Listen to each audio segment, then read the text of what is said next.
जय जगन्नाथ। जय श्री राम। जय श्री राम। एथी उपस्थित समस्त मान्यगण, व्यक्ति नको मोर नमस्कार। जेड़ा जौहारी। मां बराला देवी, मां पाटखंडा और नारायणी मंदिर को मैं आस्था पूर्वक नमन करता हूं। और कल से ही यहां मां नारायणी का उत्सव शुरू हुआ है। मैं आप सभी को बहुत बहुत बधाई देता हूं। आज मेरा सौभाग्य है कि कंधमाल आते ही मुझे ऐसे आशीर्वाद मिले हैं जो मैं जीवन भर भूल नहीं सकता।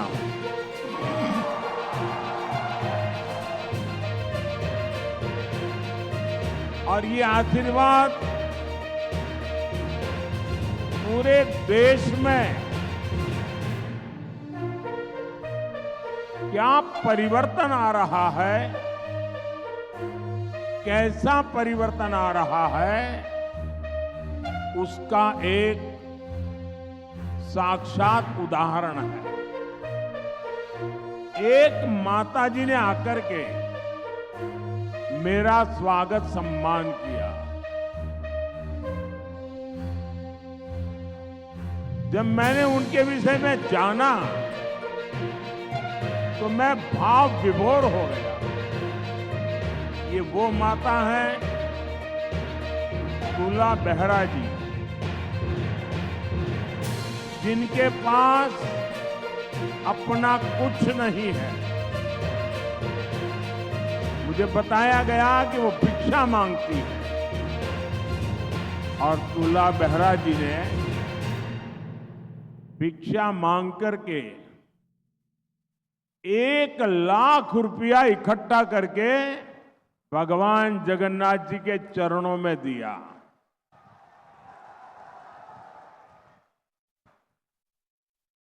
खुद को मैंने पूछा कोई जरूरत है क्या, आप कुछ चाहती हो क्या? नहीं, बोले बस जगन्नाथ जी का आशीर्वाद चाहिए। ऐसा जिनका पवित्र मन है, ऐसा जिनका त्यागपूर्ण जीवन है, ऐसी मां मुझ जैसे बेटे को आशीर्वाद देने के लिए आ जाएं, फिर तो मुझे लगता है पूरे कंधमाल के आशीर्वाद, पूरे उड़ीसा के आशीर्वाद मेरे साथ है। आज मेरा एक दूसरा सौभाग्य था। आज पूर्णमासी जानी शीघ्र कबीर के रूप में जानी जाती है। उड़ीसा में जो ग्रामीण भाषा है, जो ट्राइबल की बोलचाल की भाषा है, उसमें वो शीघ्र कविताएं बनाती है। साहित्य को उन्होंने पचाया है। और मेरा सौभाग्य है कि हमें उनके पद्म अवार्ड देने का सौभाग्य मिला है। आज मुझे यहां शाल उड़ा करके उनको सम्मानित करने का अवसर मिला, लेकिन वो मुझे अपने पैर नहीं छूने देती थी। बड़ी मुश्किल से मैंने उनके पैर छुए, वो मुझे रोक रही थी। ये जो हमारे यानी एक प्रकार से मातृशक्ति का साक्षात रूप दोनों माताएं जब इस बेटे को आशीर्वाद देती है तो देश की करोड़ों करोड़ों माताएं उनके आशीर्वाद जो मुझे मिलते हैं मेरे मन को एक समाधान होता है। मैं हृदय से इन दोनों माताओं का श्रद्धापूर्वक प्रणाम करता हूं। भाइयों बहनों, कल शाम मैं भुवनेश्वर पहुंचा था और कल की शाम, भुवनेश्वर की शाम, क्या अद्भुत नजारा था।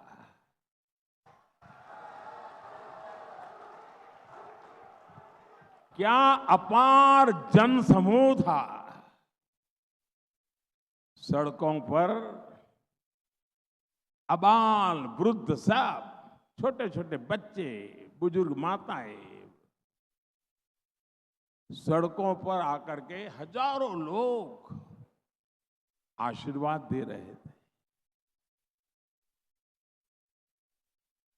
मेरे लिए उड़ीसा का ये स्नेह, उड़ीसा का ये प्यार कितनी बड़ी ताकत का, और भगवान जगन्नाथ जी के चरणों में मिलने वाले आशीर्वाद, सचमुच में मैं आप सबका जितना आभार व्यक्त करूं कम है।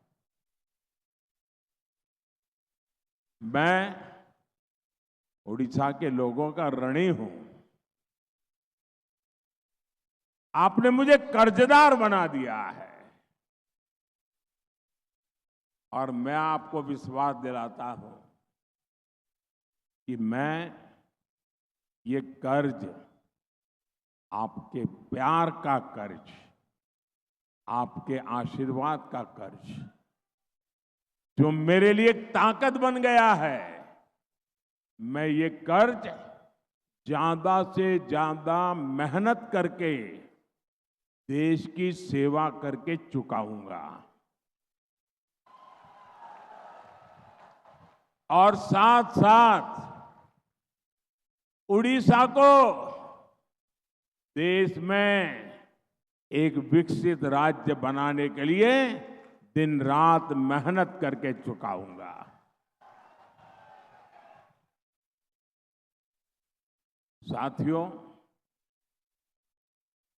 26 साल पहले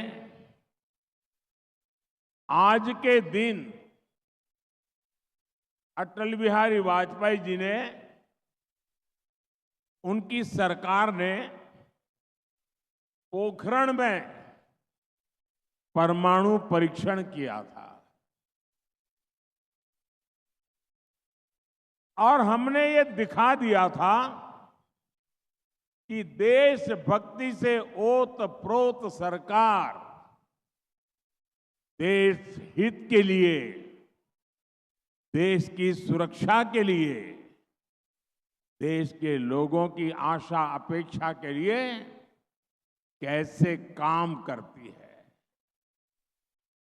और मुझे याद है जब अटल जी की सरकार ने पोखरण परीक्षण किया था, दुनिया भर में जितने भारतीय समुदाय रहता था वो गर्व की अनुभूति करता था और आजादी के बाद पहली बार विदेश की धरती पर लोग उनकी तरफ सम्मान की नजर से देखते थे। वो परमाणु परीक्षण की इतनी बड़ी ताकत थी। साथियों, एक वो दिन था जब भारत ने दुनिया को अपने सामर्थ्य का परिचय करवाया था और दूसरी तरफ एक कांग्रेस की सोच, कांग्रेस बार बार अपने ही देश को डराने की कोशिश करती है। वो कहते हैं संभल के चलो, पाकिस्तान के पास एटम बम है, पाकिस्तान के पास एटम बम है, पाकिस्तान के पास एटम बम है। ये मरे पड़े लोग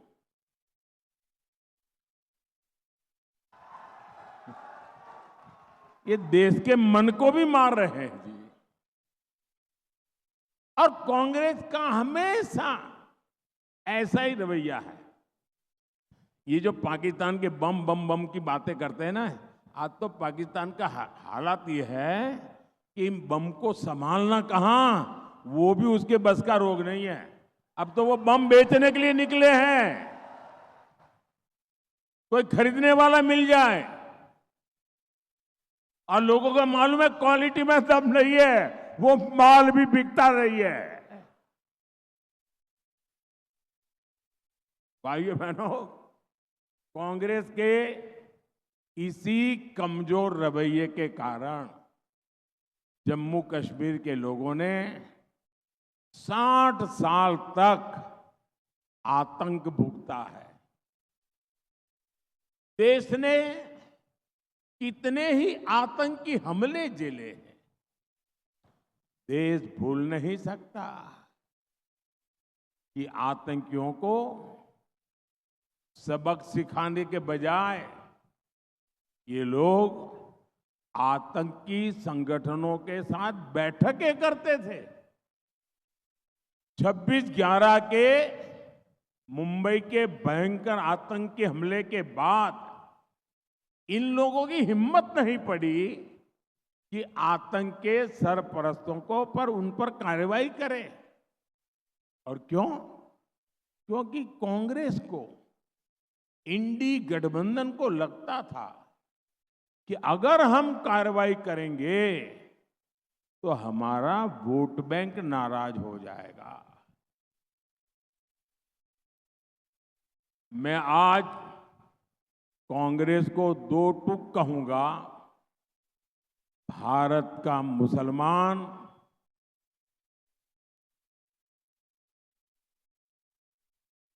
कांग्रेस की जो हरकतें हैं, उन हरकतों से वो इधर उधर जाएगा, सब मानने की कोशिश मत कीजिए। और भाइयों बहनों, ये कांग्रेस के शाहजादे आए दिन बयानबाजी ठोक रहे हैं। आप उनके 2014 के चुनाव के भाषण देख लीजिए, 2019 के चुनाव भाषण देख लीजिए और 2024 के चुनावी भाषण देख लीजिए। वो ही स्क्रिप्ट पढ़ते जा रहे हैं और अभी चैलेंज कर रहे हैं। आप लिख के रखिए मेरे देशवासियों, हिंदुस्तान ने मन बना लिया है कि इस बार एनडीए 400 पार करने वाला है। भाजपा अपने सारे पुराने रिकॉर्ड तोड़ करके ज्यादा से ज्यादा सांसद के साथ आने वाली है। और कांग्रेस वाले ये भी लग ले कि इस चुनाव में कांग्रेस को लोकसभा की कुल संख्या के 10% चाहिए मान्य विपक्ष बनने के लिए। कांग्रेस वाले जरा कान खोल करके सुन लीजिए, ये देश ने तय किया है। ये 4 जून को आप देखेंगे कि कांग्रेस इस देश में मान्य विपक्ष भी नहीं बन पाएगा। वो 50 से नीचे सिमटने वाले हैं। भाइयों और बहनों, ओडिशा के आप सभी लोगों के लिए ये चुनाव बहुत अहम है। विकसित ओडिशा, विकसित भारत के संकल्प के लिए आपका हर वोट जरूरी है। आपका एक वोट यहां डबल इंजन की बीजेपी सरकार बनाएगा और उड़ीसा में पहली बार डबल इंजन सरकार बनने वाली है। उड़ीसा रे प्रथम थर है डबल इंजन सरकार। इसलिए उड़ीसा से आपको 21 के 21 भाजपा के सांसद दिल्ली भेजने हैं। यहां कंधमाल से हमारे सुकांत कुमार पाणिग्राही जी को भारी बहुमत से विजयी बनाना है। सुकांत जी जरा आगे आ जाइए, वहां। और यहां विधानसभा में भी जो भाजपा के उम्मीदवार हैं, उनको भी रिकॉर्ड वोटों से जिताना है। जरा एमएलए कैंडिडेट भी आगे आ जाए। जो एमएलए के कैंडिडेट है, जो चुनाव लड़ रहे हैं, बाकी लोग नीचे बैठिए। जो कैंडिडेट नहीं है वो बैठ जाइए। जो कैंडिडेट है वो आगे आ जाए। जो उम्मीदवार है वो आगे आ जाए। जो इस चुनाव लड़ रहे हैं वो आगे आ जाए। अब मैं 1 मिनट लेता हूं, इन सबके पास जाके मैं दोबारा आता हूं।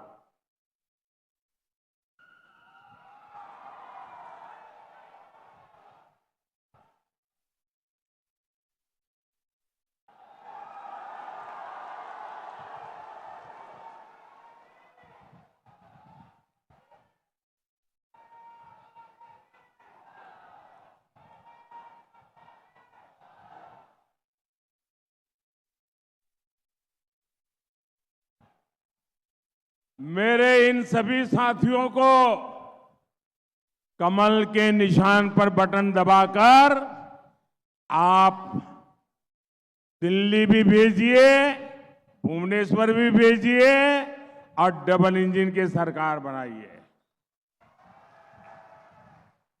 साथियों, भाजपा विकास भी और विरासत भी इस मंत्र को लेकर देश को आगे बढ़ा रही है। ये भाजपा ही है जिसकी सरकार में देश का 500 साल का इंतजार पूरा हुआ।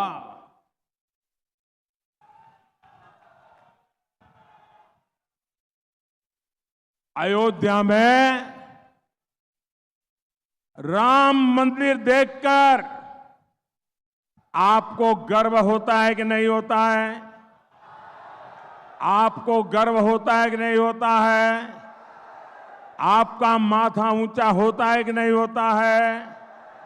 हमारे पूर्वजों की आत्मा जहां भी होगी, उनके आशीर्वाद मिलते हैं कि नहीं मिलते हैं? 500 साल हमारे पूर्वजों ने जो इंतजार किया, वो इंतजार पूरा हुआ कि नहीं हुआ? राम मंदिर बना कि नहीं बना? बोलो जय श्री राम, जय श्री राम। वहां एक बच्चा मोदी बन के आया है, मुझे दिख रहा है, छोटा बच्चा, हाँ, दूर दूर वहां से हाथ ऊपर कर रहा है। चलिए, कंधमाल तक भी ये बच्चों का मूड देख करके देश को प्रेरणा मिलती है। शाबाश बेटे, तुम मुझसे भी ज्यादा अच्छे लगते हो। हाँ, बहुत प्यारे लगते हो। अरे मैं भी तुम्हारे जैसा नहीं लगता हूं, इतने सुंदर लगते हो।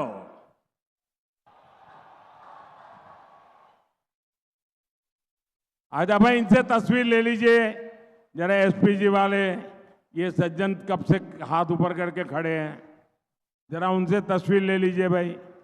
हाँ, धन्यवाद भैया, बहुत बढ़िया चित्र बना के। उड़ीसा में तो हर घर में कला है जी। हाँ, दे दीजिए, शाबाश।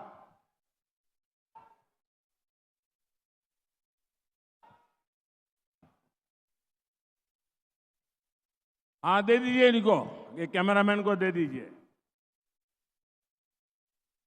मुझे पहुंच जाएगा। पीछे आपका नाम पता लिखा है ना? धन्यवाद। वो जो मोदी बना है ना, उसको भी कहिए बैठिए भाई आराम से, अब बेचारा थक जाएगा।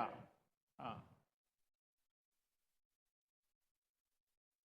साथियों, रामलला जी आज पूरे देश को आशीर्वाद दे रहे हैं। हमें तो दो दो फायदा है। एक तरफ भगवान जगन्नाथ जी के आशीर्वाद और दूसरी तरफ रामलला जी के आशीर्वाद। साथियों, यहां राज्य भाजपा भी ओडिया भाषा, ओडिया संस्कृति के प्रति समर्पित है। ऐसा कोई बेटा या बेटी जो उड़ीसा की मिट्टी से निकला हो, यहां की संस्कृति को समझता है, भाजपा का यहां का मुख्यमंत्री बनाना तय है। आपका अपना मुख्यमंत्री बनेगा। और मैं तो यहां आया हूं आपको 10 जून को भाजपा की सरकार के मुख्यमंत्री के शपथ समारोह का निमंत्रण देने के लिए, आपको भुवनेश्वर निमंत्रण देने के लिए आने के लिए मैं आपके पास आया हूं। साथियों, कल देश ने अक्षय तृतीया का पर्व मनाया है। ओडिशा का अक्षय तृतीया से बहुत विशेष संबंध है। अक्षय तृतीया के दिन से ही पूरी जगन्नाथ रथ यात्रा के लिए रथों का निर्माण प्रारंभ हो जाता है। मैं आप सभी को इसकी बहुत बहुत शुभकामनाएं देता हूं। और इसी से जुड़ा एक बहुत संवेदनशील विषय आप सभी के सामने उठा रहा हूं। साथियों, 7 दशक पहले श्री जगन्नाथ मंदिर के प्रबंधन के लिए नियम बनाए गए थे। 70 साल पहले इन्हीं में से एक नियम था कि मंदिर के सोना, चांदी, कीमती पत्थर, सारी चल अचल संपत्ति का रिकॉर्ड मेंटेन किया जाएगा। इसके बाद श्री रत्न भंडार में रखे कीमती सामानों की एक सूची तैयार की गई थी। इस रत्न भंडार का आखिरी बार मूल्यांकन करीब 45 साल पहले किया गया था। उस समय आभूषण और रत्न इतने ज्यादा थे कि मूल्यांकन करने वालों ने इस खजाने को अमूल्य बताकर अपने हाथ खड़े कर दिए थे। आप कल्पना कर सकते हैं, भगवान जगन्नाथ, इनके बिना तो हमारा जीवन ही नहीं है। अरे जगन्नाथ है तो जीवन है। अब भगवान जगन्नाथ के यहां कितने आभूषण थे, कितनी संपत्ति थी। आधिकारिक रूप से श्री रत्न भंडार पिछले करीब 40 साल से खुला नहीं है। लेकिन अब तो मैं देश को बताने जा रहा हूं, वो जानकर पूरे देश के लोग भी हैरान हो जाएंगे। श्री जगन्नाथ मंदिर के श्री रत्न भंडार के गर्भगृह के आंतरिक कक्ष की चाबियां पिछले 6 साल से लापता है।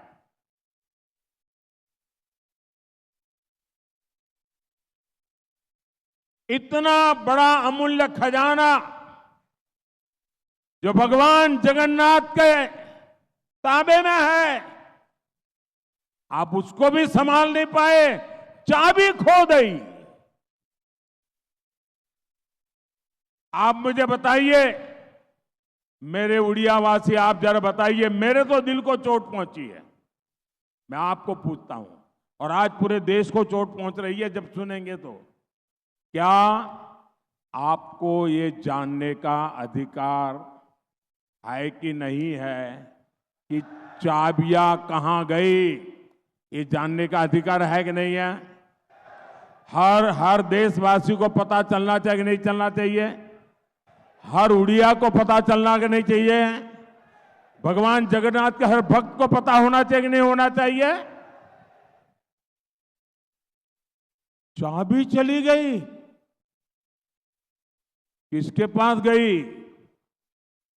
क्या वो खोलता है, बंद करता है, क्या करता है? और फिर राज्य सरकार में जब तूफान खड़ा हो गया तो क्या कहते हैं? राज्य सरकार कहती है कि रत्न भंडार की डुप्लीकेट चाबियां मिली है। अब सवाल उठता है, ये डुप्लीकेट चाबियां क्यों बनाई गई? क्या डुप्लीकेट चाबियों से ये रत्न भंडार रातों में कोई खोलता था क्या? क्या डुप्लीकेट चाबियों से ये उत्तम भगवान के आभूषण चोरी होते थे क्या? कहीं और लापता होते थे क्या? क्या होता था? डुप्लीकेट चाबी वाला मामला, चाबी खो जाना गंभीर है, डुप्लीकेट चाबी उससे भी गंभीर है। इस मामले की जांच राज्य सरकार ने एक आयोग को सौंपी थी, लेकिन वो रिपोर्ट आज तक उड़ीसा सरकार ने सार्वजनिक नहीं की है। भारतीय जनता पार्टी अब पूरे भक्तिभाव से ये विषय उठा रही है। आखिर क्यों बीजेडी सरकार, नवीन बाबू की सरकार इस विषय से क्यों भाग रही है? आखिर ऐसी क्या मजबूरी है? आखिर राज्य सरकार किसके पाप को बचाने की कोशिश कर रही है? मैं आज उड़ीसा के लोगों को, देश के लोगों को एक वायदा कर रहा हूं।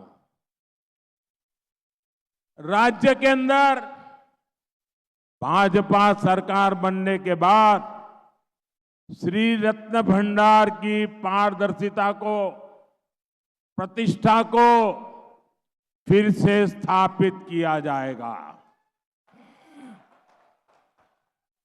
और ये मोदी की गारंटी है।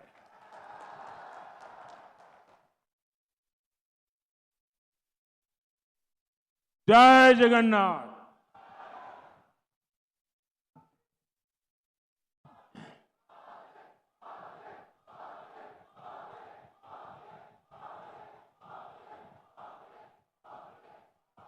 साथियों, भाजपा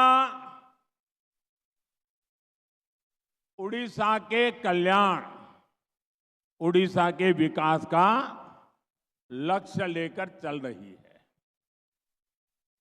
और मैं गरीबी से निकला हूं।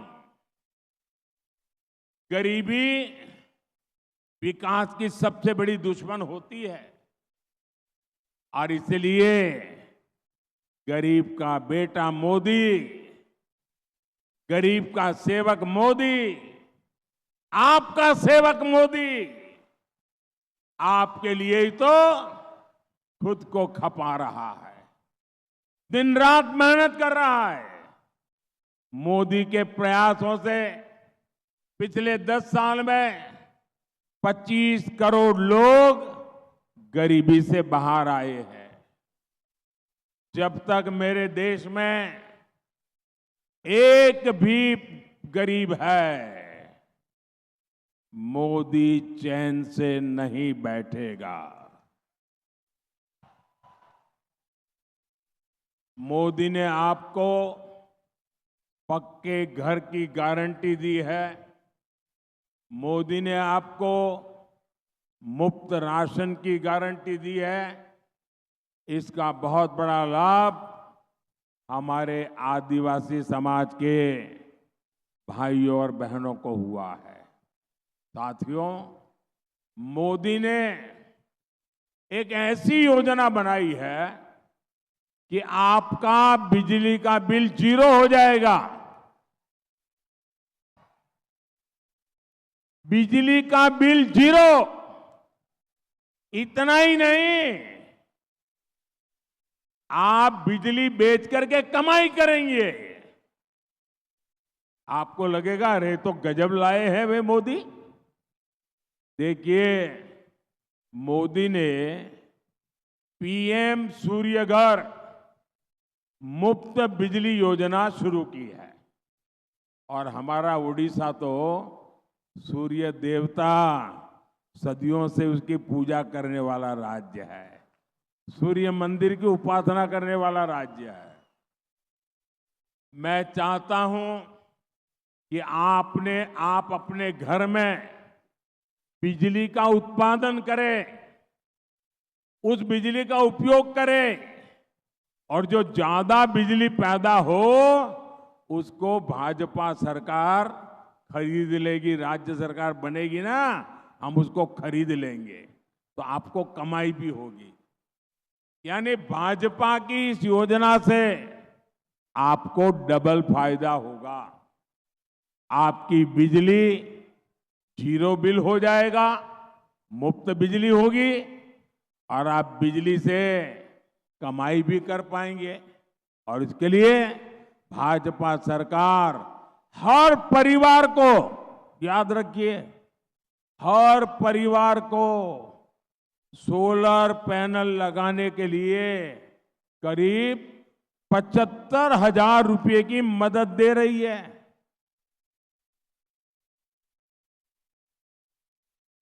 75,000 रुपया, और बिजली मुफ्त, और बिजली से कमाई। बताइए, इससे बड़ी कोई योजना हो सकती है क्या? मोदी आपको 5 लाख रुपए तक का मुफ्त इलाज की सुविधा देना चाहता है। लेकिन उड़ीसा की बीजेडी सरकार आयुष्मान हमारी जो योजना है वो यहां लागू नहीं होने देती है। इसका कितना बड़ा नुकसान है मैं बताता हूं। जरा उड़ीसा के लोग मेरे भावनाओं को समझे। अब मेरे यहां गुजरात में हमारे बहुत से उड़ीसा के भाई बहन काम करते हैं। मुंबई में करते हैं, बेंगलुरु में करते हैं, हैदराबाद में करते हैं, छत्तीसगढ़ में करते हैं। ये आयुष्मान योजना ऐसी है कि आप अगर हिंदुस्तान में कहीं पर भी हो और अगर आप उड़ीसा के हैं, आयुष्मान योजना का हक मिला हुआ है, तो हिंदुस्तान के किसी भी कोने में अगर आपको कुछ तकलीफ हो गई, बीमार हो गए, एक्सीडेंट हो गया, तो वहां भी 5 लाख रुपए तक का इलाज आपको मिल जाएगा। आपके पास पैसे है कि नहीं, साथ में रिश्तेदार है कि नहीं, कोई जरूरत नहीं, सिर्फ जेब में एक आयुष्मान कार्ड होना चाहिए। इतनी बड़ी योजना, मुझे बताइए, ऐसी योजना आप लोगों को मिलनी चाहिए कि नहीं मिलनी चाहिए? जरा जोर से बताओ तो पता चले।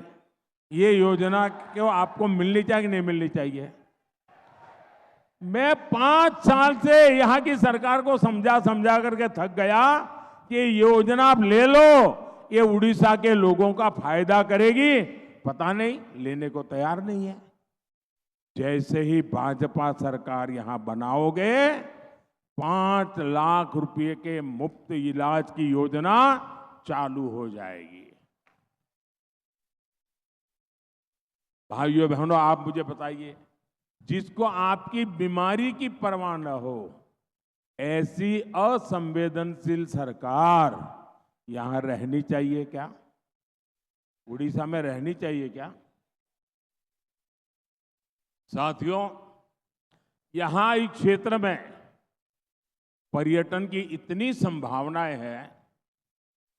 दरिंगबाड़ी को तो उड़ीसा का कश्मीर कहा जाता है। पर्यटन बढ़ता है तो रोजगार बढ़ता है, आपकी आमदनी बढ़ती है। लेकिन उड़ीसा सरकार की उदासी की वजह से यहाँ टूरिज्म भी चौपट है। भाजपा सरकार यहाँ पर्यटन से पैसा, ये काम के लिए आपके लिए विकास करना चाहती है। भाजपा ने एक और घोषणा की है जिसका लाभ यहाँ के युवाओं को होगा। मुद्रा योजना के तहत बिना गारंटी, नौजवान देख लीजिए, आपको चिंता करने की जरूरत नहीं है। ये मोदी आपकी सबसे बड़ी गारंटी है। अरे मोदी से बढ़कर और गारंटी क्या होती है? बिना गारंटी आप मुद्रा योजना से, बैंक से पहले 10 लाख रुपया मिलता था, अब मोदी ने इसको 20 लाख कर दिया है। आप अपना धंधा शुरू कर सकते हैं। यानी उड़ीसा के नौजवानों को यहां अपना काम करने के लिए, टूरिज्म सेक्टर में स्वरोजगार के लिए 20 लाख रुपए तक की मदद मिलेगी। साथियों, भाजपा सरकार किसानों के हितों की भी सर्वोच्च प्राथमिकता देती है। उड़ीसा भाजपा ने भी किसानों के लिए बड़ी घोषणा की है। 3,100 रुपये 3,100 रुपये प्रति क्विंटल के हिसाब से धान खरीदी और 48 घंटे के भीतर आपके खाते में पैसा जमा। इससे यहां के हमारे किसान परिवारों को बहुत मदद मिलेगी। यहां कंधमाल की हल्दी भी तो बहुत मशहूर है। केंद्र सरकार ने, मोदी सरकार ने कंधमाल हल्दी को जीआई टैग दिया है। लेकिन साथियों, यहाँ की नवीन बाबू की बीजेडी सरकार ने हल्दी किसानों को भी बेहाल रखा है। यहाँ पर्याप्त भंडारण की सुविधाएं नहीं है। इसलिए उड़ीसा भाजपा ने कंधमाल में मसाला पार्क बनाने की घोषणा की है। आपके कंधमाल में बनेगा। भाजपा सरकार ने राष्ट्रीय हल्दी बोर्ड का भी गठन किया है। साथियों, मोदी उनको पूजता है जिनको किसी ने नहीं पूछा। यहां डोकरा और बांस की कलाकारी से जुड़े विश्वकर्मा साथी रहते हैं। इनके लिए मोदी सरकार ने 13,000 करोड़ रुपए की पीएम विश्वकर्मा योजना बनाई है। यहाँ की भुइयां, भूंजिया, पोंडो पोराजा और मनकरडिया जैसी अति पिछड़ी जनजातियों की सूद भी किसी ने नहीं ली थी। पहली बार इनके लिए मोदी ने 24,000 करोड़ रुपए की पीएम जनमन योजना बनाई है। और आप जानते हैं ये योजना किसके कहने पर बनी? हमारी राष्ट्रपति और उड़ीसा की बेटी द्रौपदी मुर्मू के मार्गदर्शन में इस योजना ने आकार लिया है। हमारी राष्ट्रपति पर आज पूरे देश को गर्व है। कंधमाल को तो गर्व होता ही होगा। साथियों, बीजेडी और कांग्रेस ने कंधमाल को पिछड़ा जिला घोषित कर अपनी जिम्मेदारियों से पल्ला झाड़ लिया था। मोदी ने कंधमाल जैसे जिलों को देश के आकांक्षी जिला घोषित किया। मैं दिल्ली से खुद यहां आके यहां क्या काम चल रहा है, मेरे चैम्बर में एक स्क्रीन है, ऐसे आकांक्षी जिलों का काम होता है, डेली मॉनिटरिंग होता है। इसका परिणाम यह है कि कंधमाल तेजी से विकास कर रहा है। भाजपा सरकार ने यहां कई एकलव्य आवासीय विद्यालय स्वीकृत किए हैं, लेकिन बीजेडी के नेता शिक्षण संस्थानों में कब्जा करके बैठे हैं। बीजेडी के नेता यहां आदिवासियों की जमीनें हड़पने में जुटे हैं। मैं आपको विश्वास दिलाता हूं, यहां भाजपा सरकार आएगी तो ऐसे हर माफिया पर कार्रवाई की जाएगी। भाइयों और बहनों, कांग्रेस पूरे देश में पस्त पड़ चुकी है। इसलिए जो भी बीजेडी के कुशासन को हटाना चाहते हैं वो कमल पर ही बटन दबाएंगे। याद रखिएगा, कमल है तो शांति और विकास है, कमल है तो ज्ञान और विज्ञान है, कमल है तो हर नारी का सम्मान है, कमल है तो संकल्पों की सिद्धि है, कमल है तो सुरक्षा है, समृद्धि है, कमल है तो आत्मनिर्भरता को ताकत है, कमल है तो गौरव से भरी विरासत है, कमल है तो विजय है, विश्वास है, कमल है तो मान है, सम्मान है, स्वाभिमान है, कमल है तो प्रगति पथ पर हिंदुस्तान है। अब मुझे बताइए भाई, मैं नवीन किसी के भी लिए भला बुरा बोलता नहीं हूं और अच्छा भी नहीं है मुझे भला बुरा बोलना, लेकिन नवीन बाबू इतने सालों से यहां मुख्यमंत्री है ना। मैं नवीन बाबू को एक चुनौती देता हूं। नवीन बाबू, इतने साल से आप मुख्यमंत्री हो, आखिर उड़ीसा की जनता आपसे दुखी क्यों है? दुखी इसलिए है, जरा नवीन बाबू को कहीं खड़े कर दीजिए और उनको बिना कागज लिए उनको कहिए कि आप उड़ीसा के जिलों के नाम बोलिए और जिलों के कैपिटल के नाम बोलिए। जो मुख्यमंत्री अपने जिलों के नाम कागज के बिना बोल नहीं सकते, जो मुख्यमंत्री अपने जिला के मुख्य मथक का नाम नहीं जानते, वो आपके दुख दर्द जानते होंगे क्या? क्या उनके भरोसे आप अपने बच्चों का भविष्य छोड़ सकते हो क्या? साथियों, और इसलिए मैं कहता हूं, हमें ज्यादा नहीं, 5 साल मुझे मौका दीजिए भाइयों, ज्यादा नहीं। अगर 5 साल में मैं ये आपके उड़ीसा को नंबर 1 न बना दूं ना, तो मुझे कहना कि मोदी क्या कह के गया।